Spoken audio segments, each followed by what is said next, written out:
this terrible tragedy struck us here in Wayanad. I travelled here with my brother for one of the first times that I was coming here. When I came that day, what I saw will never leave me. You had lost everything. Your homes, your families, your schools, your shops, your businesses, everything.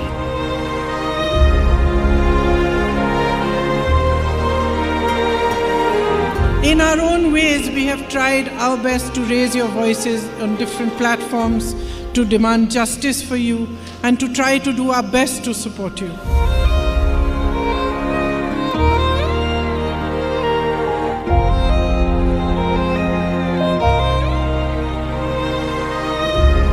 And I'm proud to say that our efforts also were across party lines. All different political parties did try to help and support you through this period.